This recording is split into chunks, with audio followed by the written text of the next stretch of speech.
Bonjour tous. Nathalie en critique les agences de notation comme des instruments géopolitiques utilisés par l'Occident pour influencer les décisions économiques et financières des pays, en particulier en Afrique. Son analyse repose sur plusieurs points clés. 1. Les agences de notation comme outils de contrôle.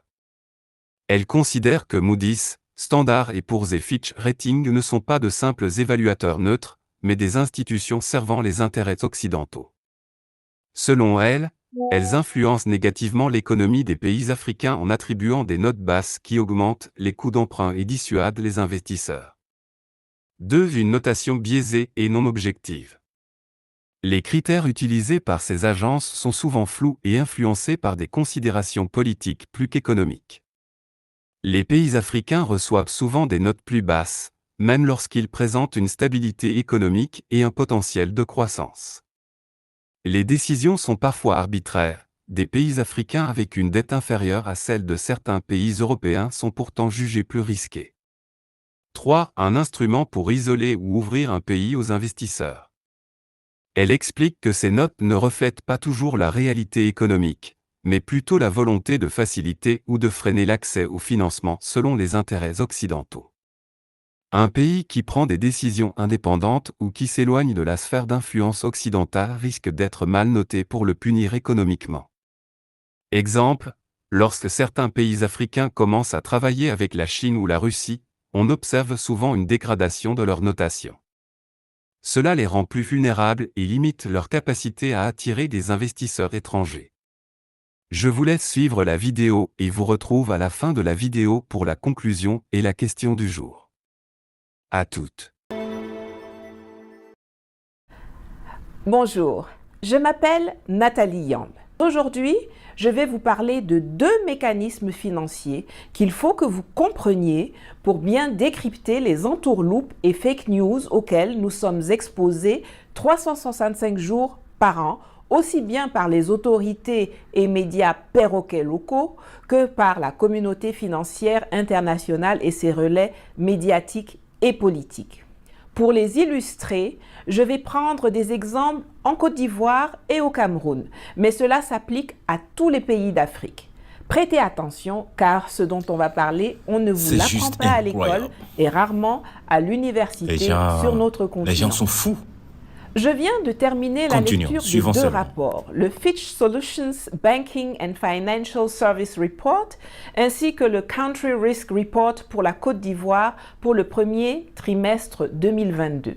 Les deux rapports contiennent également une projection à 2030. Fitch Ratings est une agence de notation financière. C'est un organisme chargé d'évaluer le risque de non-remboursement de la dette ou d'un emprunt d'un État, d'une entreprise ou d'une collectivité territoriale. Il y en a trois principales qui se partagent 95% du marché mondial: Standard & Poor's, Moody's et Fitch.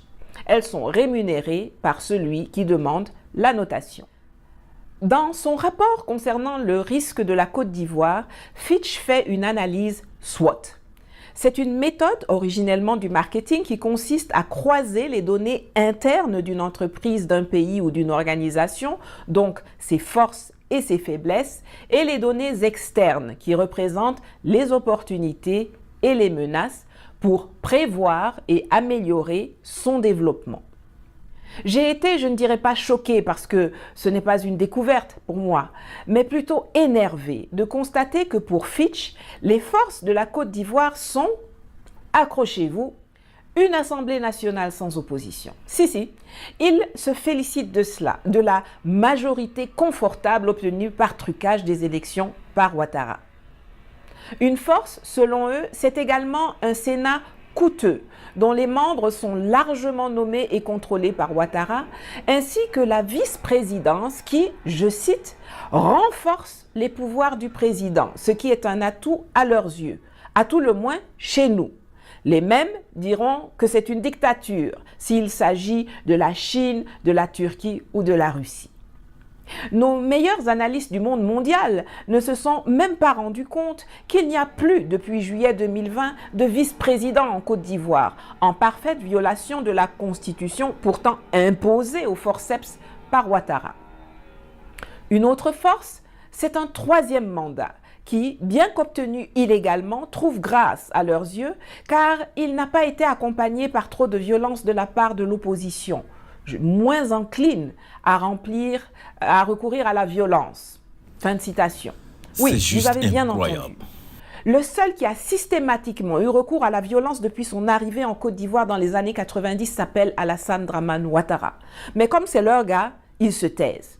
Les meurtres, les arrestations, les citoyens brûlés, décapités, les supplétifs de Ouattara qui jouent au football avec la tête de leurs victimes, la violence meurtrière, inouïe, soutenue par les créanciers et qui a mis l'opposition en déroute. Circuler, il n'y a rien à voir, c'est une force pour la Côte d'Ivoire.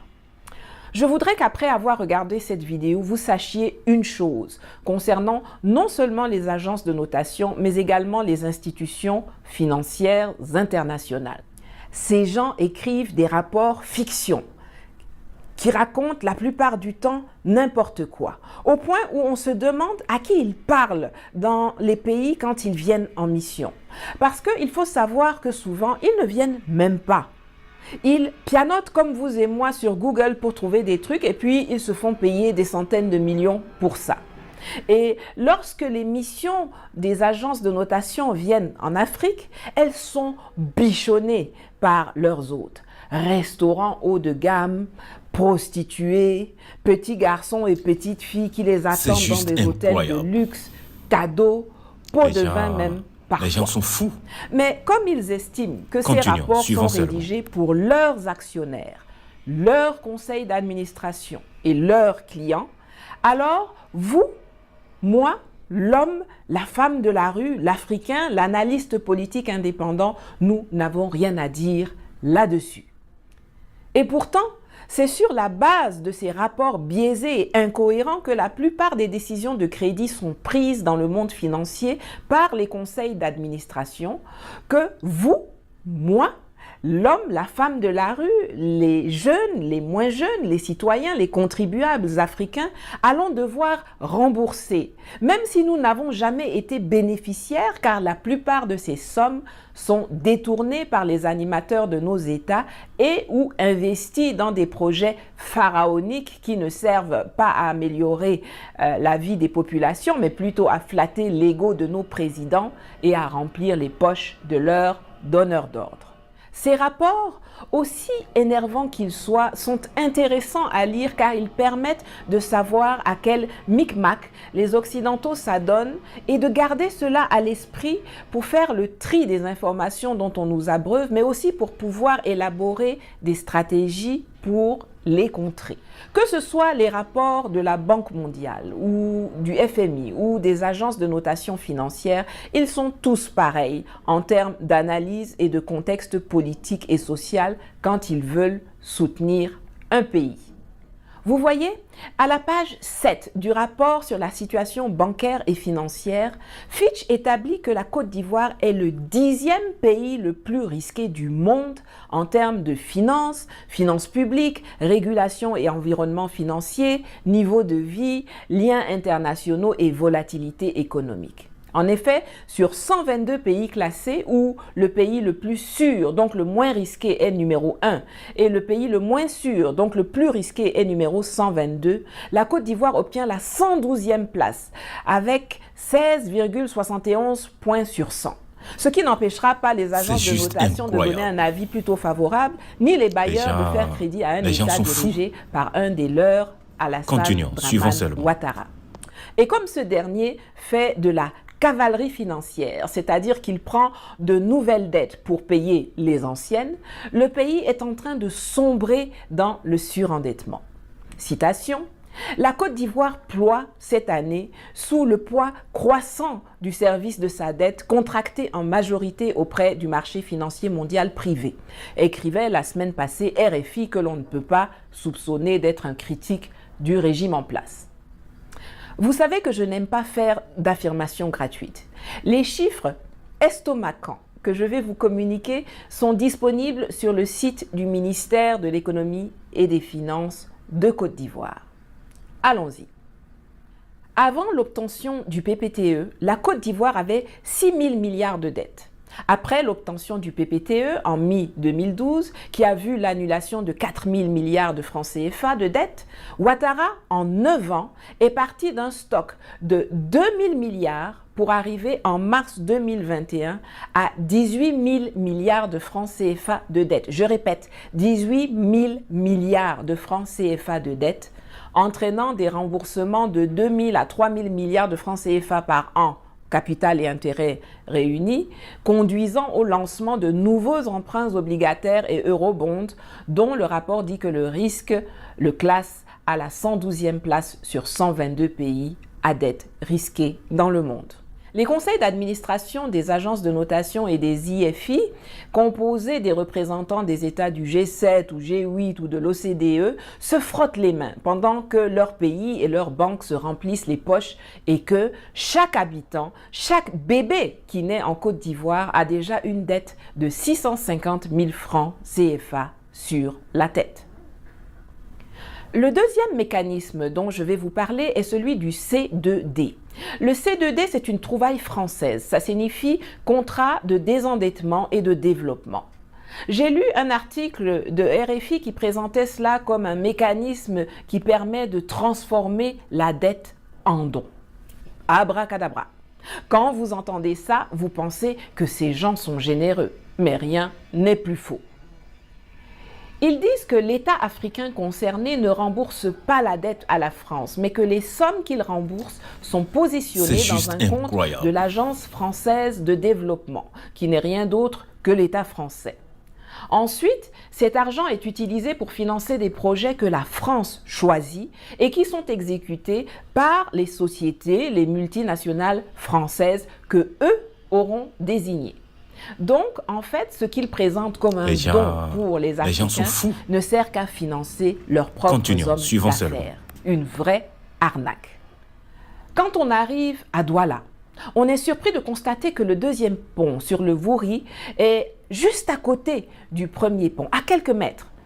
Et toute personne sensée va spontanément indexer l'idiotie du gouvernement camerounais qui n'a pas jugé utile de construire un pont ailleurs plutôt que de venir le coller au premier. Sauf que la réalité est bien différente de cela.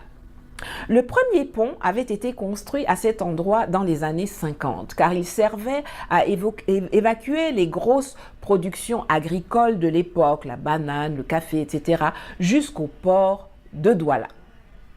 Le deuxième pont, dont la construction avait été à l'origine confiée aux Chinois, devait voir le jour à 3 km de là pour sortir du quartier Bonamoussadi et desservir les populations de cette zone. Seulement voilà, si le deuxième pont a été placé juste à côté du premier, qui est devenu très vacillant à cause des gros porteurs qu'il emprunte chaque jour depuis près de 70 ans, c'est parce que les Français ont fait pression sur le gouvernement camerounais pour que le projet soit retiré aux Chinois pour entrer dans le spectre du C2D. Car voyez-vous, leur compagnie fruitière continue de devoir faire sortir leurs récoltes pour les amener jusqu'au port et eux, ils s'en fichent complètement de savoir si c'est utile, pertinent ou imbécile de placer un deuxième pont collé au premier. Ils ne voient que leurs intérêts, pas ceux des populations de Douala. Et c'est comme ça partout. Leurs intérêts exclusifs priment. Présenté comme de la générosité et des dons, alors que le C2D, c'est la surfacturation, l'opacité, le détournement, les avenants bizarres et surtout des projets qui se caractérisent soit par leur exécution penchée, notamment dans les transports, soit par leur manque d'impact sur les populations soi-disant bénéficiaires. Pour conclure, je vais vous poser une question. Avez-vous déjà entendu parler du développement autoritaire? Il s'agit d'une conséquence de la croissance appauvrissante. Selon William Easterly, qui est un économiste et un professeur à la New York University, on appelle développement autoritaire le résultat qu'on obtient par le simple fait de fournir aux dictateurs et aux gouvernements corrompus une expertise technique et des financements par la dette et l'aide internationale en croyant de bonne foi et plus souvent pas de bonne foi, qu'il y aura des améliorations conséquentes dans les conditions de vie des populations pauvres.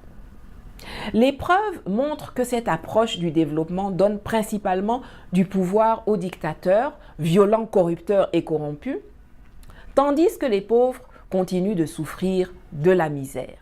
Si l'objectif n'est pas de mesurer les succès du développement par les volumes d'aide ou de la dette engloutie dans les infrastructures très souvent surfacturées, mais que l'on recherche au contraire le développement libre des populations et des économies, alors se concentrer sur l'établissement ou le renforcement des libertés politiques et économiques pour les pauvres devrait être le meilleur moyen de réussite. Si on leur donne la liberté de le faire, les gens ordinaires, en Afrique ou ailleurs, ont une capacité remarquable à demander des comptes à leur gouvernement et à améliorer leur sort par la production et l'échange au lieu de la mendicité et de la dette.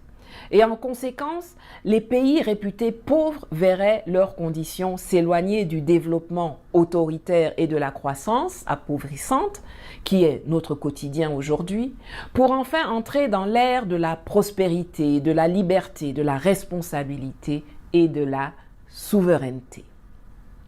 Je ne saurais terminer cette vidéo sans vous remercier pour tous les souhaits de prompte guérison et toutes les prières que vous avez adressées à mon papa ces dernières semaines. Grâce à vos ondes positives, il commence.